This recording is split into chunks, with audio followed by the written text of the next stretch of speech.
Hello दोस्तों, apex English classes में आपका स्वागत है। मैं हूं आपका दोस्त रोशन कुमार और आज हम लोग जो है 6 चैप्टर जो है पढ़ने वाले हैं, जिसका नाम है द सोल्जर। द सोल्जर का मतलब होता है सैनिक। द सोल्जर का मतलब क्या होता है? सैनिक। ओके, यह सैनिक चैप्टर हम लोग पढ़ने वाले हैं और इसको लिखा किसने है? तो रूपर्ट ब्रूक ने लिखा है। किसने लिखा है द सोल्जर को? रूपर्ट ब्रूक ने लिखा है। यही आपका जो है रूपर्ट ब्रूक है ना, एकदम रूपवान है, बहुत हैंडसम है। ठीक है, इसका हैंडसम है, बहुत ज़्यादा हैंडसम है। इसका आगे क्वेश्चन बना हुआ है, इसलिए ज़्यादा जोर दे रहे हैं, बहुत ज़्यादा हैंडसम है। ठीक है, एकदम देख लीजिए, ब्लैक एंड वाइट फोटो है लेकिन हैंडसम है ना, हैंडसमेस्ट मैन है। कि कहाँ का? इंग्लैंड का।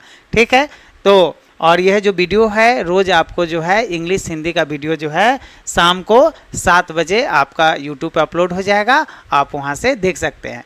5 चैप्टर का हम पहले ही डिस्कशन करवा चुके हैं ऑब्जेक्टिव का। अगर वह नहीं देखे होइएगा तो आप यूट्यूब चैनल पे प्लेलिस्ट बना हुआ है इंग्लिश ऑब्जेक्टिव के नाम से 12th। ठीक है, उसको जाके आप अच्छे से देख लीजिएगा। इंग्लिश का भी बना हुआ है, हिंदी का भी बना हुआ है और 8 सब्जेक्ट का भी बना हुआ है, आप जाके देख लीजिएगा। ओके, चलिए हम लोग नेक्स्ट क्वेश्चन की तरफ, पहला क्वेश्चन हम लोग देखते हैं। ओके,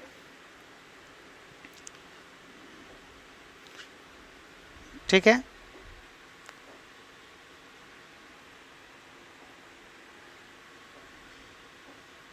पहला क्वेश्चन है दिया हुआ आपको द सोल्जर। यह जो द सोल्जर किसका नाम है? पोयम का नाम है। पोयम मतलब कविता। पोयम का हिंदी क्या होता है? कविता। तो जो द सोल्जर कविता है वाज कंपोज्ड। कंपोज्ड मतलब होता है रचित या लिखा गया है। ठीक है, या लिखा गया है। ठीक है, लिखा गया है।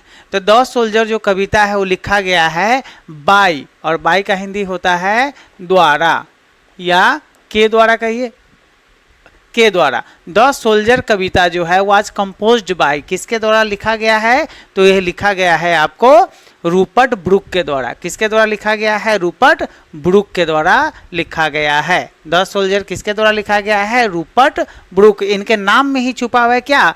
रूप। क्या छुपा हुआ है? रूप। और यह रूपवान थे।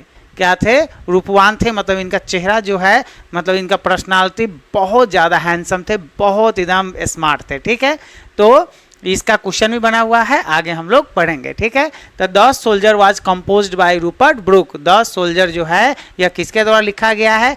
किसके द्वारा रचित है? किसने लिखा है? ठीक है, तो लिखा है रूपर्ट ब्रूक ने। आंसर क्या होगा? Rupert Brooke. ओके, चलिए सेकेंड नंबर क्वेश्चन देखिए। और ये रूपर्ट ब्रूक थे कहाँ के? तो ये रूपर्ट ब्रूक जो थे वह इंग्लैंड के थे। कहाँ के थे? इंग्लैंड के। ओके, ठीक है, और ये कैसे कवि थे? तो वार पोएट थे, मतलब युद्ध के बारे में जो कविता होता है, ठीक है, वह लिखने का यह काम ज़्यादा करते थे। मतलब वार को सोनेट कहिए, सोनेट या कविता कहिए, यह वार सोनेट लिखने का काम करते हैं। ठीक है, चलिए पहला क्वेश्चन हो गया। सेकेंड नंबर क्वेश्चन देखिए दूसरा। Rupert Brooke was born in dash. Rupert Brooke का जन्म जो है वह कब हुआ था? ठीक है, Rupert Brooke was born in dash, किस ईस्वी में हुआ था? तो रूपर्ट ब्रूक का जन्म जो है वह 1887 ईस्वी में हुआ था। कब हुआ था? 1887 ईस्वी में हुआ था। और इनकी जो मृत्यु है ना, इनका जो डेथ है वह हुआ था 1915 ईस्वी में। तो 1915 में से आप 1887 घटा दीजिए, पता चल जाएगा कि कितने साल इन्होंने जिया है। तो 15 में से 8 जाएगा, 15 में से 7 जाएगा 8, और ये 10 बच गया, 10 में से 8 जाएगा 2, ये हो गया कट्टो, ये हो गया कट्टो। तो वह कितने साल जिए हैं? तो 28 वर्ष जिए हैं। ये भी क्वेश्चन सब इम्पोर्टेंट है। ठीक है, इनका जन्म हुआ था 1887 में, मृत्यु हुई थी 1915 में, और यह कुल कितने साल जिए हैं? तो 28 वर्ष जिए हैं। ठीक है, कितने वर्ष जिए हैं? 28 वर्ष। इससे पहले वाला जो चैप्टर पढ़ाए हैं, ठीक है, एन एपिटाफ, और उससे पहले जो है जॉन किट्स। तो जॉन किट्स जो है वह मात्र जो है 26 वर्ष जिए थे। ठीक है, तो वो सब पहले है, वो देख लीजिएगा।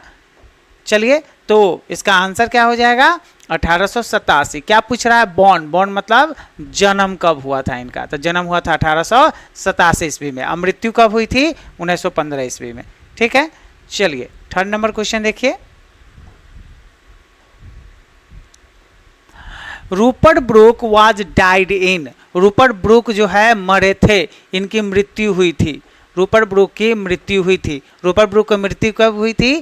तो यह जो मरे थे, इनका जो विकेट गया था वह गया था 1915 ईस्वी में। आंसर क्या होगा? ए नंबर, 1915 ईस्वी में, है ना। अब देखिए एक चीज और रिलेटेड है। 1914 ईस्वी में फर्स्ट वर्ल्ड वार हुआ था। क्या हुआ था?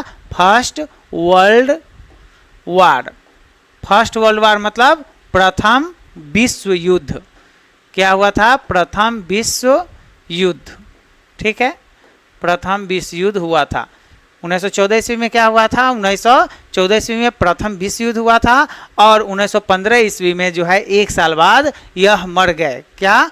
यह मर गए। युद्ध के मैदान में इनको जो है थोड़ा सा दिक्कत हो गया, है ना, इन्फेक्शंस हो गया, इसी के कारण उनकी मृत्यु हो गई थी। ओके, चलिए, तो रूपर्ट ब्रूक जो है was died in 1915। Rupert Brooke कब मरे थे? 1915 में। और रूपर्ट ब्रूक का जन्म कब हुआ था? 1887 ईस्वी में। तो यहाँ पूछ रहा है क्या? डाइड। डाइड मतलब मृत्यु। मृत्यु 1915 में हुआ था। ओके, चलिए नेक्स्ट क्वेश्चन देखिए।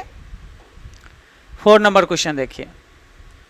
Rupert Brooke died at the age of. Rupert Brooke की जो मृत्यु हुई थी वह कितने वर्ष में हो गई थी? तो पहला क्वेश्चन में बता दिए हुए हैं। चलिए आप बताइए, तो जहां है वीडियो देख रहे हैं वहां ही बोलिए कितने वर्षों में हुई थी।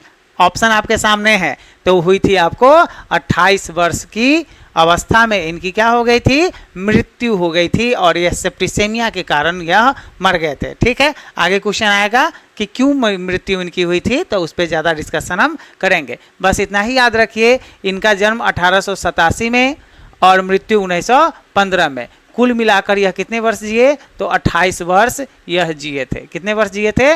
मात्र 28 वर्ष यह जिए थे। ठीक है, चलिए नेक्स्ट क्वेश्चन हम लोग देखते हैं। 5th number question.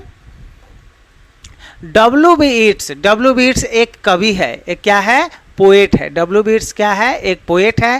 तो W.B. Yeats जो कवि है, डिस्क्राइब वर्णन किया है। डिस्क्राइब मतलब वर्णन किया है रूपर्ट ब्रूक। रूपर्ट ब्रूक के बारे में, रूपर्ट ब्रूक के बारे में, है ना, तारीफ किया है, वर्णन किया है as the dash young man in England. कैसे यंग मैन थे या इंग्लैंड के? तो इंटेलिजेंट, तेज थे, तो तेज नहीं थे ये।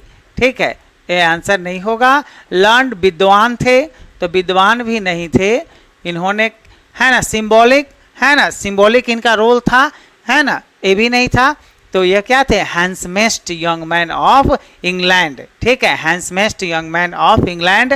W.B. Yeats जो है रूपर्ट ब्रूक के बारे में यह कहे थे कि रूपर्ट ब्रूक जो है वह इंग्लैंड के सबसे, है ना, हैंडसमेस्ट यंग मैन है, सबसे सुंदर पुरुष है।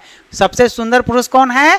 तो रूपर्ट ब्रूक है। और यह कहा किसने है? तो W.B. Yeats ने कहा है। W.B. Yeats है क्या? तो W.B. Yeats क्या है? एक कवि है। W.B. Yeats एक कवि है। और रूपर्ट ब्रूक, जो रूपर्ट ब्रूक है, ये भी क्या है?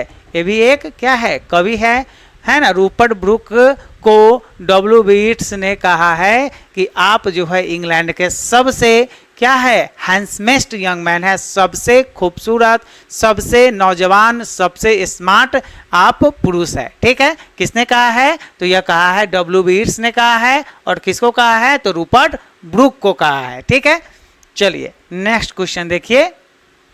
W.B. Yeats भी बहुत महान कवि है।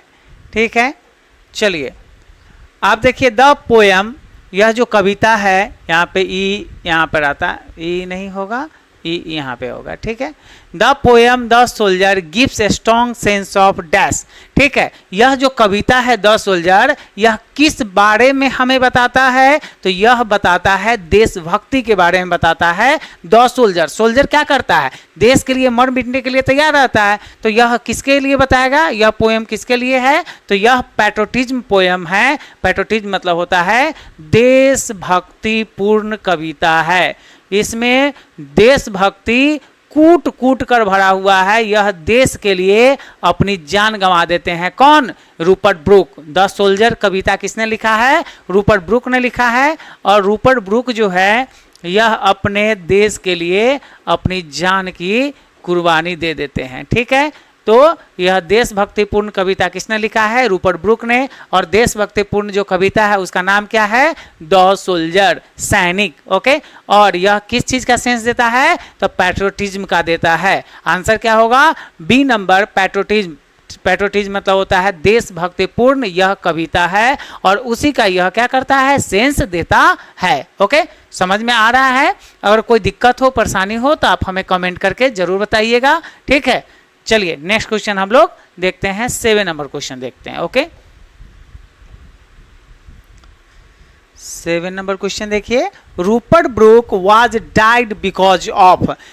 रूपर्ट ब्रूक जो है वह मर गए थे, उनका विकेट चला गया था। विकेट चलना मतलब जो है मर गए थे। ठीक है, वह मर गए थे। वह किस कारण से मरे थे? उनको कौन सी बीमारी हो गई थी? ठीक है, तो वह मरे थे आपको सेप्टिसेमिया के कारण मर गए थे। आंसर क्या होगा? सेप्टिसेमिया। यह सेप्टिसेमिया होता क्या है इसके बारे में थोड़ा सा जान लीजिए। तो सेप्टिसेमिया मतलब होता है रक्त विषण्णता। ठीक है, रक्त विषण्णता के कारण जो है रूपर्ट ब्रूक की मृत्यु हो गई थी। रक्त विषण्णता क्या होता है? जैसे कोई व्यक्ति है, ठीक है, जैसे कोई व्यक्ति है, ओके, यह व्यक्ति है, यहाँ पे इनका घाव हो गया। ठीक है, ये क्या है? घाव हो गया। ठीक है, और घाव जो है, घाव में टेटनस बढ़ जाता है ना, इन्फेक्शन हो जाता है, तो पूरे शरीर में इन्फेक्शन फैल जाता है, और इन्फेक्शन फैलने के कारण जो है पूरा जो खून है वह विषाक्त हो जाता है, मतलब उसमें विष भर जाता है। ठीक है, वह गंदा हो जाता है। तो इस कारण जो है रक्त विषण्णता के कारण किसकी मृत्यु हो गई थी? तो रूपर्ट ब्रूक की मृत्यु हो गई थी। और कितने वर्ष की अवस्था में हो गई थी? तो मात्र यह 28 वर्ष के थे तब इनकी मृत्यु हो गई थी, और गाबीपली के युद्ध में जो है इनकी मृत्यु हो गई थी। ठीक है, तो आगे हम लोग नेक्स्ट क्वेश्चन देखते हैं। आई होप इतना समझ में आ रहा होगा आपको। अगर नहीं, कोई दिक्कत नहीं है, आप हमें कमेंट करके बताइएगा, इसको और हम लोग जो है दूसरे तरीके से समझ सकते हैं। ठीक है, चलिए नेक्स्ट क्वेश्चन देखिए। ठीक है, 8 नंबर क्वेश्चन देखिए। ठीक है, चलिए, आप इससे पहले वाला जो वीडियो अगर नहीं देखे होइएगा तो जाके जरूर देख लीजिएगा। यकीन मानिए आपको बहुत ज़्यादा फायदा आपको मिलेगा। ठीक है, इंग्लिश का तो वीडियो यहाँ पे चल ही रहा है। ठीक है, इंग्लिश का वीडियो बन रहा है। ठीक है, अभी जो है हिंदी का भी वीडियो आपको इस चैनल पर आपको मिल जाएगा। ठीक है, उसके बाद हिस्ट्री का, उसके बाद है ना 4 नंबर, 4 नंबर पोल साइंस का। ठीक है, उसके बाद ज्योग्राफी का, ज्योग्राफी का है ना। उसके बाद जो है और भी होम साइंस है, साइकोलॉजी है, सब चीज़ का वीडियो जो है आपको 12th का टोटल तैयारी जो है आपका हो जाएगा। यह 2023 का एग्ज़ाम जो होने वाला है, इसकी पूरी तैयारी जो है हमारे चैनल पर हो जाएगी। वो भी पूरे YouTube में सर्वप्रथम जो है पूरा कोर्स आपके लिए फ्री ऑफ कॉस्ट है। इसका 1 रुपया भी आपको देने की ज़रूरत नहीं है। PDF भी क्या है? फ्री है। हमारा ऐप है एपेक्स इंग्लिश क्लासेज, उस पर प्ले स्टोर पे जाइएगा, डाउनलोड कर लीजिएगा। उस पर सारा जो है मटेरियल, जितने भी ये क्वेश्चंस है, सब्जेक्टिव कराएंगे, टोटल चीज़ वहाँ उपलब्ध है। आप जाके डाउनलोड करके आराम से जो है उसका प्रैक्टिस कर सकते हैं, कोई दिक्कत नहीं होगी। ठीक है, कोई दिक्कत होगा तो आप मैसेज जरूर कर सकते हैं। ठीक है, चलिए हम लोग आगे क्वेश्चन देखते हैं, और इस चैनल पर बने रहिए। एग्जाम से पहले तक पूरा 100% सिलेबस को है ना पूरा खत्म करेंगे, और हम लोग अच्छे से अच्छे मार्क्स लाएंगे। ठीक है, चलिए नेक्स्ट क्वेश्चन हम लोग देखते हैं। 9 number question. Okay, the poem the soldier, यह द सोल्जर नामक जो कविता है, is a kind of dash poem. यह किस प्रकार की कविता है? काइंड मतलब क्या होता है? प्रकार। काइंड मतलब क्या होता है, प्रकार। यह किस प्रकार की कविता है, तो यह जो कविता है यह सोनेट है। यह कविता क्या है, सोनेट है। सोनेट मतलब, सोनेट का हिंदी क्या होता है, सोनेट का हिंदी होता है कविता। ठीक है, यह क्या है, कविता है। लेकिन सोनेट का हिंदी कविता होता है, लेकिन कैसा कविता, तो सोनेट जो होता है वह 14 लाइन्स की क्या होता है, पोयम होता है। 14 लाइन की कविता होती है। तो 14 लाइन की जो कविता होता है या होती है उसको हम लोग क्या बोलते हैं, तो उसको हम लोग बोलते हैं सोनेट। उसको क्या बोलते हैं, सोनेट बोलते हैं। ठीक है, और 14 लाइन की जो कविता होती है, मान के चलिए 14 लाइन, यहाँ देखिए 1 2 3 4 5 6 7 8 9 10 11 12 13 और 14। यह जो 14 लाइन आपको दिख रहा है इसको 2 भागों में बांटा जाता है। पहला जो है 8 लाइन, यह क्या हो गया, 8 लाइन्स। ठीक है, और जो नीचे वाला जो है वह 6 लाइन्स। ठीक है, इसको 2 भाग में बांटा जाता है। तो 8 लाइन्स जो ऊपर वाला होता है उसको हम लोग बोलते हैं ऑक्टेव। उसको क्या बोलते हैं, ऑक्टेव। और नीचे वाला जो 6 लाइन होता है उसको हम लोग बोलते हैं सेस्टेट। उसको क्या बोलते हैं, सेस्टेट। ठीक है, क्या बोलते हैं, सेस्टेट। ऊपर वाला जो 8 लाइन है, टोटल कितना हो गया, 14 लाइन। 14 लाइन में ऊपर वाला जो 8 लाइन हो गया उसको बोलते हैं ऑक्टेव, और नीचे वाला जो 6 लाइन हो गया है ना, ये जो 6 लाइन है इसको बोलते हैं हम लोग सेस्टेट। ठीक है, यह क्वेश्चन बहुत ज़्यादा इंपॉर्टेंट है, बहुत बार एग्जाम में पूछा गया है, इसलिए ध्यान रखिएगा कि 14 लाइन की जो कविता होगी, जो 14 लाइन की जो कविता होगी उसको हम लोग क्या बोलते हैं, उसको हम लोग बोलते हैं सोनेट। उसको क्या बोलते हैं, सोनेट। ठीक है, और जो 14 लाइन है 2 भागों में बटा हुआ है, 8 लाइन और 6 लाइन। पहला 8 लाइन को ऑक्टेव बोलते हैं और दूसरा जो नीचे का जो 6 लाइन है उसको सेस्टेट बोलते हैं। ठीक है, आई होप समझ में आया होगा। कोई दिक्कत हो तो आप हमें जरूर है ना कमेंट के माध्यम से जरूर बताइएगा। जब आप कमेंट करते हैं सर वीडियो अच्छा लग रहा है या कुछ भी, तो हमें मोटिवेशन मिलता है कि नहीं बच्चे जो है पढ़ रहे हैं और हमें वीडियो अब अवश्य जो है बनानी चाहिए और टाइम पे लानी चाहिए। ठीक है, तो मोटिवेट आप हमें कीजिएगा। ठीक है, कि हम वीडियो कितना अच्छा से अच्छा आपके समक्ष ला सके। ओके, चलिए तो कमेंट करके आप हमें जरूर बताइएगा। ओके, चलिए नेक्स्ट क्वेश्चन देखिए। तो जो सोल्जर है यह क्या है, सोनेट है। और सोनेट कितने लाइन का होता है, 14 लाइन का। चलिए नेक्स्ट क्वेश्चन देखते हैं हम लोग, 10 नंबर क्वेश्चन देखते हैं। ओके, ए सोनेट, एक जो सोनेट होता है is a poem of dash lines. यह जो सोनेट होता है वह कितने लाइन की कविता होती है, तो इससे पहले वाले क्वेश्चन में बता चुके हैं। बताइए बताइए, बोलना है, जहाँ पे आप वीडियो देख रहे हैं वहाँ पे बोलना है कि हाँ 14 लाइन का मने नहीं रखना है। जितना बोलिएगा है ना, जितना दिमाग चलाइएगा उतना ही आपको फायदा मिलेगा और बेहतरीन फायदा मिलेगा। ठीक है, जैसे जैसे हम आगे बढ़ेंगे आपको इस पे जो 100% यकीन हो जाएगा कि हाँ सर सही बोल रहे थे। ओके, तो सोनेट कितने लाइन की कविता होती है, कितने लाइन की, तो आपका आंसर दिख गया होगा कि हाँ सर अभी बताए हैं कितने लाइन की कविता है। तो सोनेट जो होता है वो 14 लाइन की कविता होती है। ठीक है, सोनेट कितने लाइन की कविता होती है, 14 लाइन की कविता को हम लोग सोनेट बोलते हैं। और सोनेट को हिंदी में क्या कहते हैं, कविता कहते हैं, लेकिन यह खास कविता होता है जो 14 लाइन का कविता होता है। ठीक है, तो आंसर क्या होगा, सी नंबर। 11 number question. ठीक है, the first 8 lines of sonnet is called.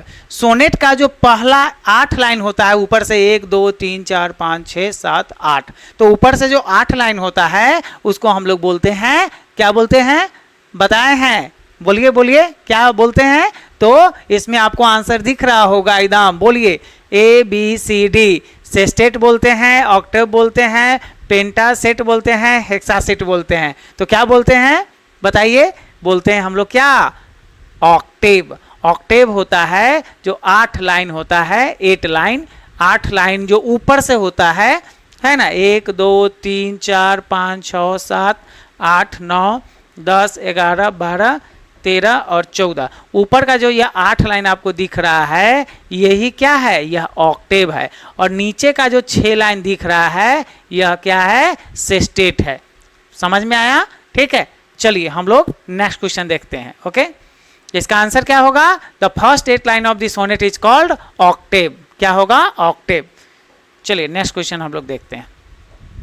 11 हो गया, 12 नंबर क्वेश्चन देखिए। Okay, the last 6 lines of sonnet is called, है ना, कविता का जो लास्ट 6 लाइन होता है वह सोनेट का 14 लाइन में जो लास्ट 6 लाइन होता है, नीचे से 6 लाइन, वह क्या कहलाता है? आपको अभी बताए हैं। चलिए बताइए जल्दी, आप लोग दही चोरी नहीं कीजिए, बताइए, मुंह से बोलिए, ठीक है। तो होता है क्या? उसको बोलते हैं सेस्टेट। क्या बोलते हैं दोस्तों? सेस्टेट बोलते हैं। नीचे से जो 6 लाइन है उसको सेस्टेट, और ऊपर से जो 8 लाइन है उसको बोलते हैं ऑक्टेव। ठीक है, 8 लाइन हो गया ऑक्टेव और 6 लाइन हो गया सेस्टेट। ठीक है, चलिए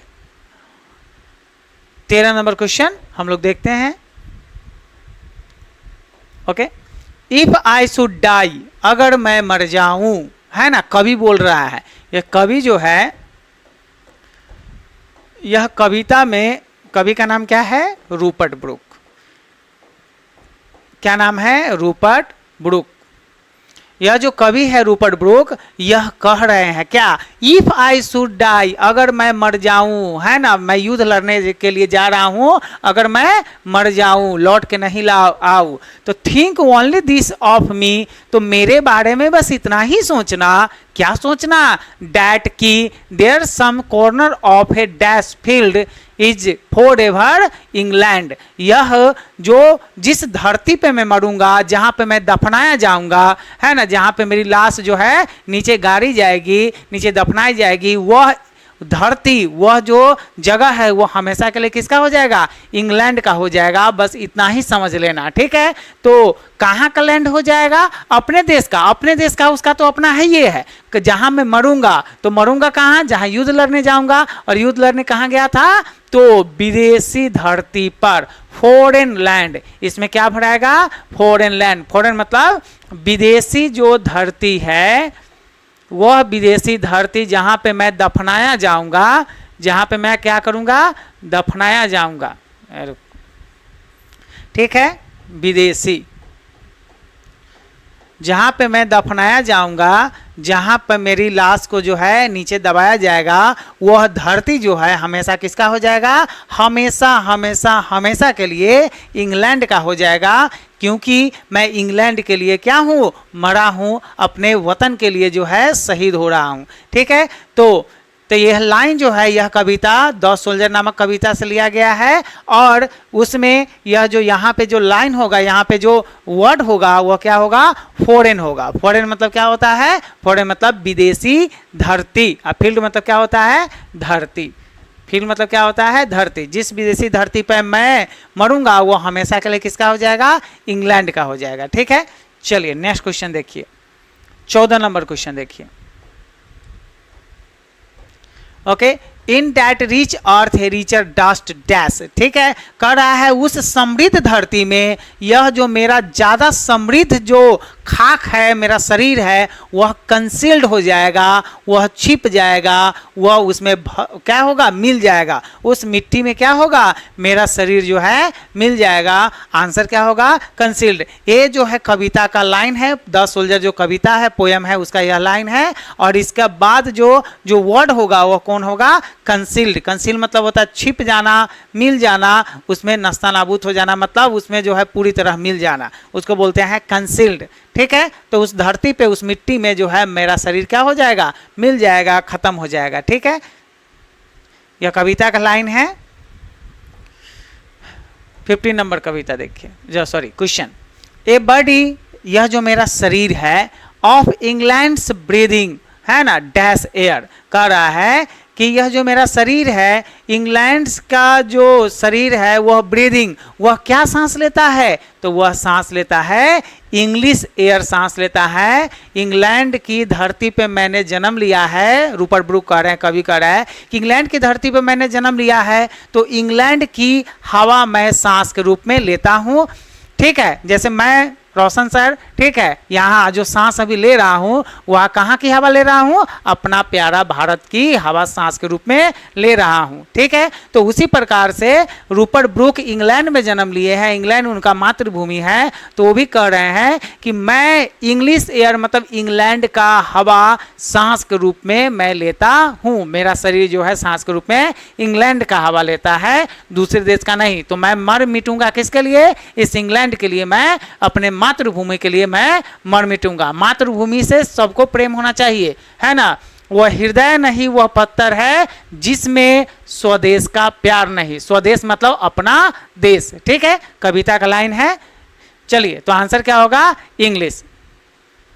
चलिए 16 नंबर क्वेश्चन देखिए।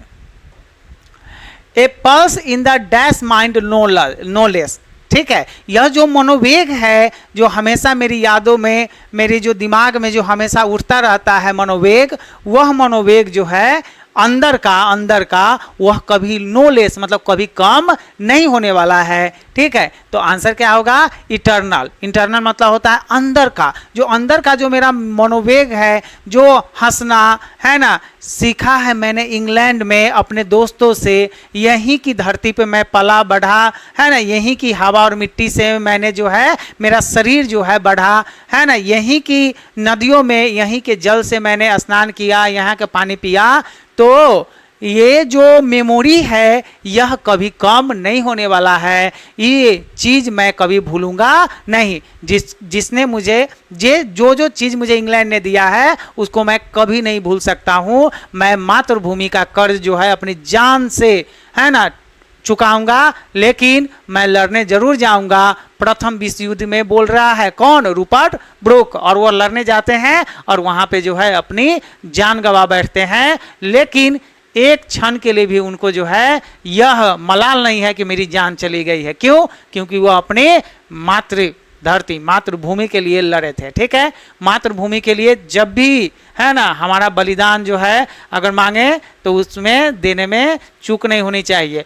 देश रहेगा तभी तो हम रहेंगे, देश ही नहीं रहेगा तो हमारा रहना और नहीं रहना कोई काम का नहीं है। इसलिए सबसे प्रथम हमारा देश आता है, हमारी मातृभूमि आती है। ठीक है, उसके बाद ही कुछ और आता है। तो a pulse in the internal mind not less, तो क्या होगा इसमें, इटर्नल भराएगा। ठीक है, आंसर क्या होगा, इटर्नल। इटर्नल मतलब आंतरिक, अंदर का। ठीक है, चलिए 17 नंबर क्वेश्चन देखिए।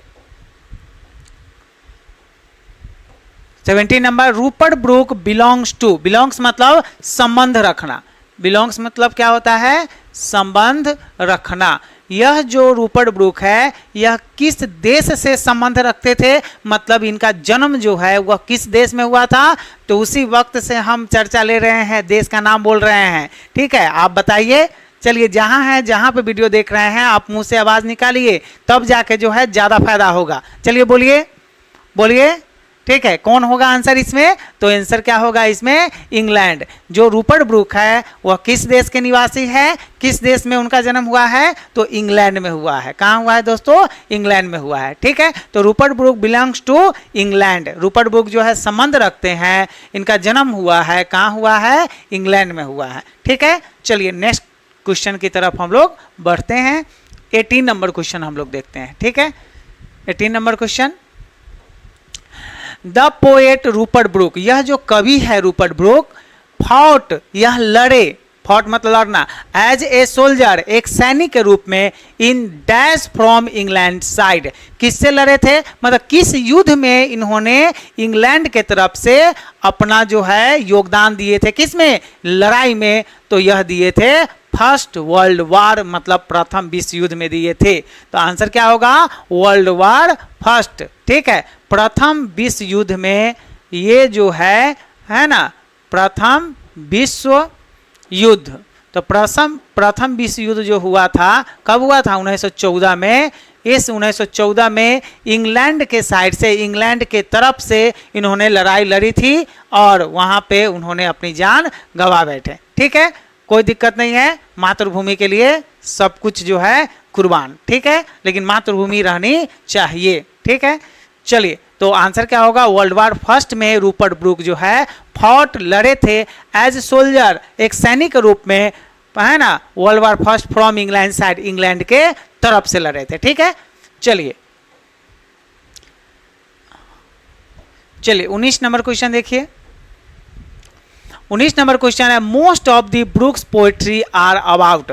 ज्यादातर, मोस्ट मतलब क्या होता है, ज्यादातर। ठीक है, ब्रुक की जो पोएट्री है, ब्रुक की जो कविता है, ब्रुक मतलब रूपर्ट ब्रुक की जो कविता है, ज्यादातर वो किस टॉपिक पे, किस, है ना, किस सब्जेक्ट पे लिखा गया है, तो वो लिखा गया है देशभक्ति के बारे में, है ना। तो आंसर क्या होगा, पैट्रियोटिज्म, है ना। किसके बारे में लिखा गया है, अबाउट मतलब होता है के बारे में। तो किस बारे में उन्होंने कविता ज्यादा लिखा है, और भी सब्जेक्ट पे लिखा है, लेकिन ज्यादातर किस सब्जेक्ट पर लिखा है, किस विषय वस्तु पर लिखा है, तो लिखे हैं आपको पैट्रियोटिज्म पर। पैट्रियोटिज्म मतलब होता है देशभक्ति। क्या होता है, देशभक्ति। ठीक है, देशभक्ति, देशभक्ति।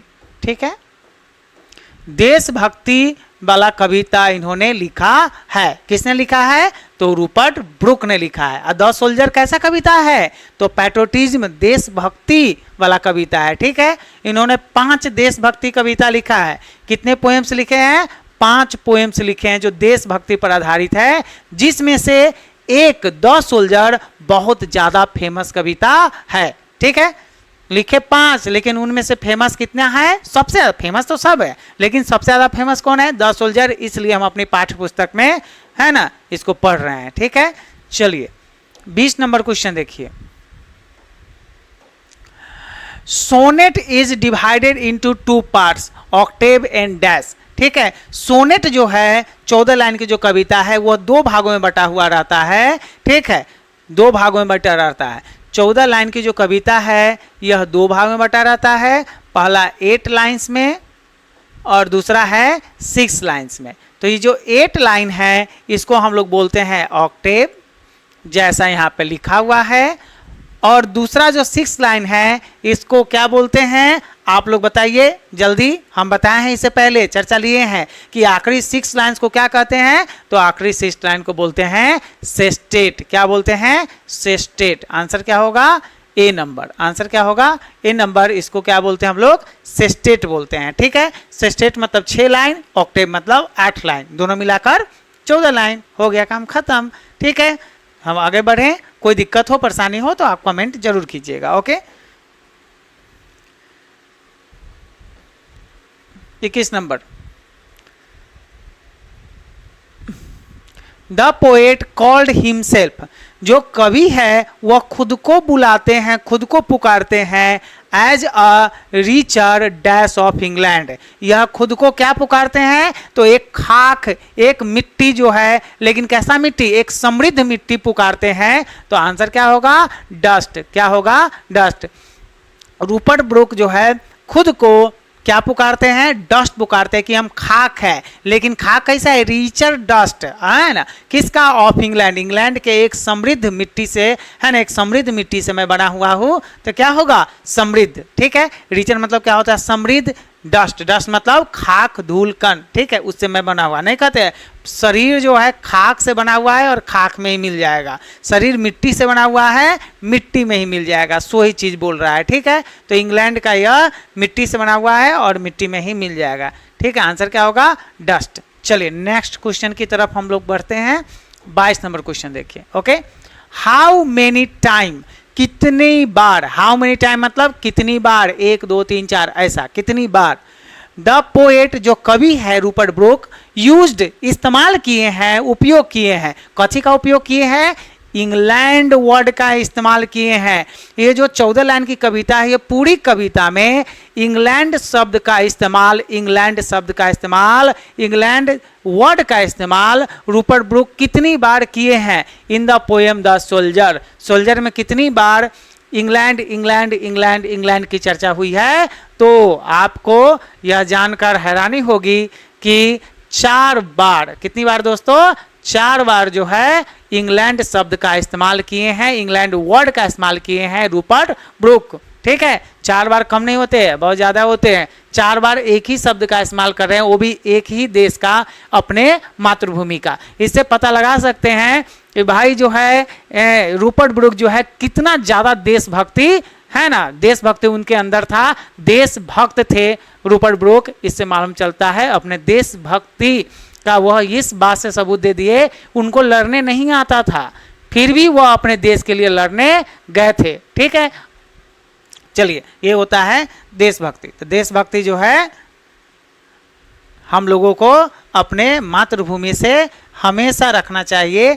देश पहले आता है, उसके बाद ही कुछ आता है। ओके, चलिए, हाउ मेनी टाइम्स, कितनी बार, द पोएट यूज्ड इंग्लिश, इससे पहले क्या था, इंग्लैंड शब्द का इस्तेमाल कितनी बार कभी किया था, किसमें, in this poem the soldier, है ना। इससे पहले वाला क्वेश्चन था कि इंग्लैंड शब्द का कितनी बार इस्तेमाल हुआ था, तो 4 बार। और इसमें कह रहा है इंग्लिश वर्ड का इस्तेमाल कितनी बार हुआ है, तो इंग्लिश वर्ड का इस्तेमाल हुआ है दोस्तों कितनी बार, 2 बार। आंसर क्या होगा, ए नंबर, 2 बार जो है इंग्लिश वर्ड का इस्तेमाल हुआ है। किस कविता में, द सोल्जर नामक कविता में। इसको लिखा किसने है, चलिए बताइए, बताइए किसने लिखा है, बोलिए, जहां पे है वहां बोलना पड़ेगा, बोलिएगा तब ज्यादा क्लियर होगा। किसने लिखा है, तो रूपर्ट ब्रूक ने लिखा है। किसने लिखा है, द सोल्जर, रूपर्ट ब्रूक ने लिखा है। ठीक है, तो रूपर्ट ब्रूक की यह कविता है द सोल्जर।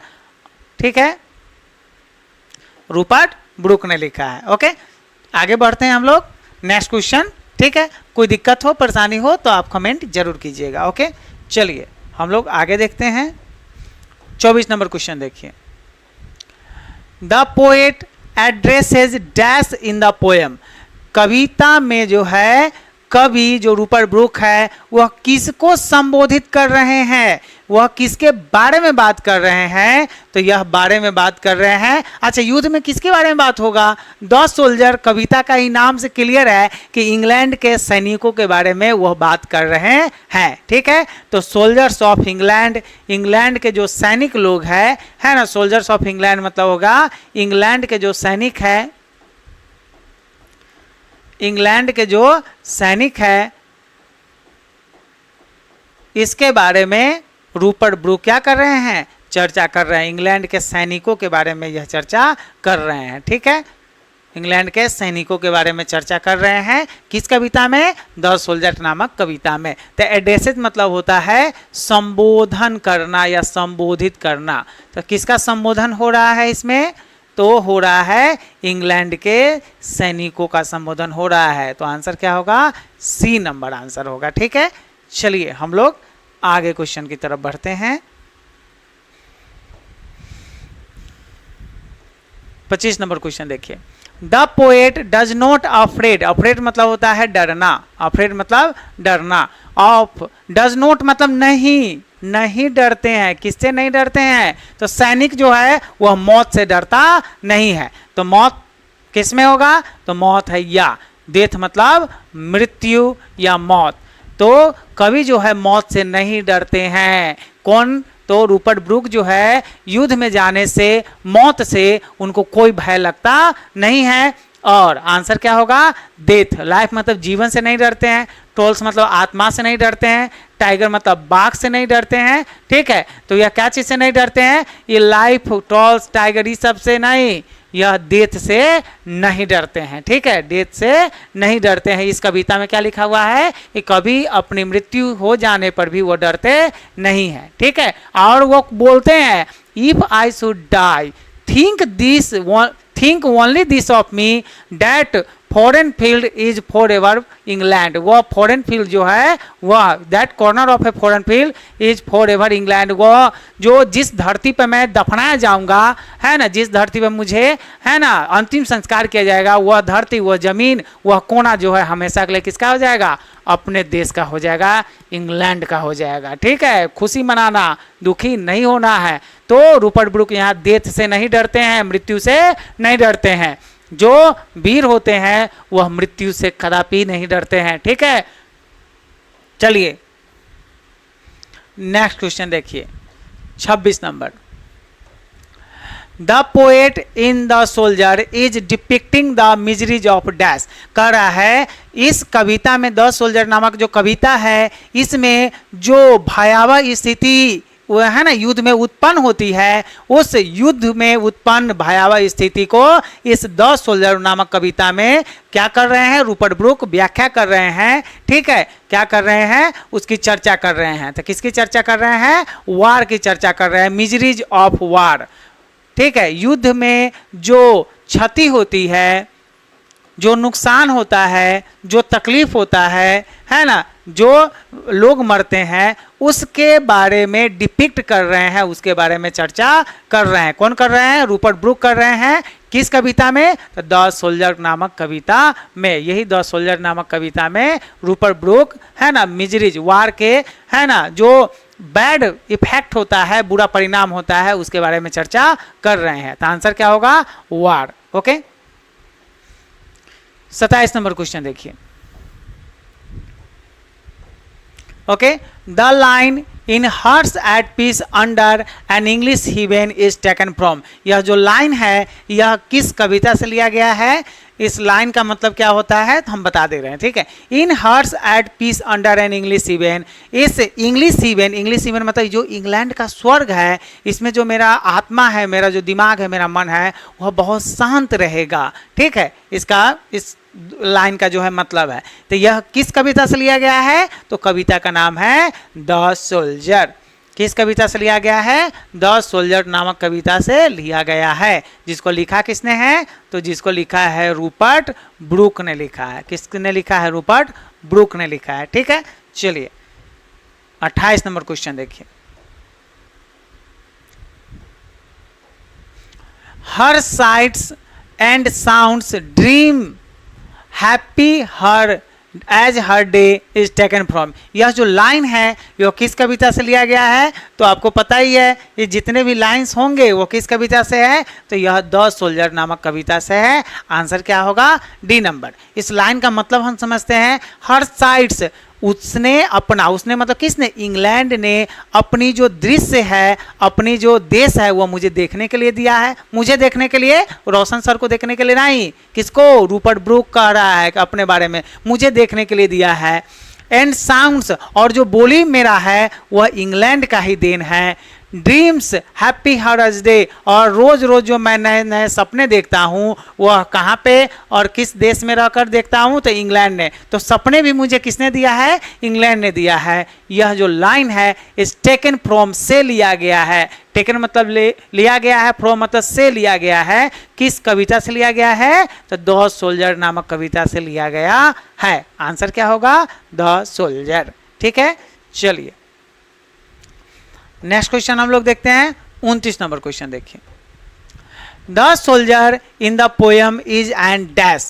ठीक है, यह जो कविता है, यह जो कविता द सोल्जर है, यह द सोल्जर है क्या।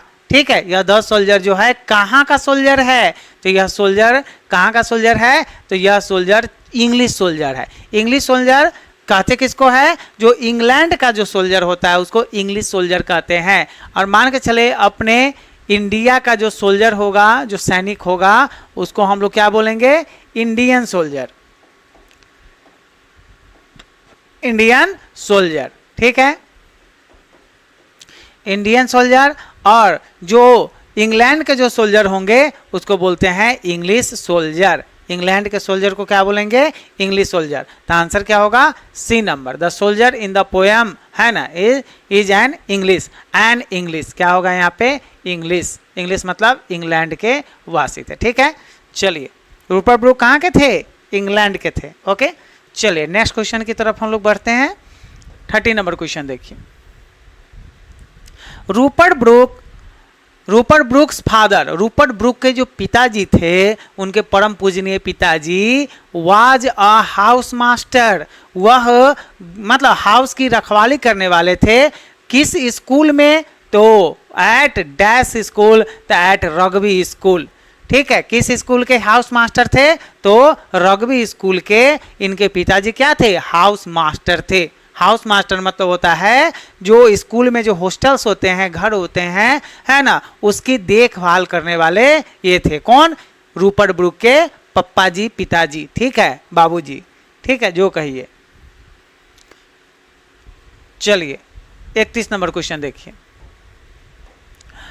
इन heart at peace under an English heaven is from, यह जो लाइन है यह किस कविता से लिया गया है? तो यह लाइन जो है द सोल्जर नामक कविता से लिया गया है। यह क्वेश्चन पहले भी हम चर्चा कर चुके हैं, ठीक है।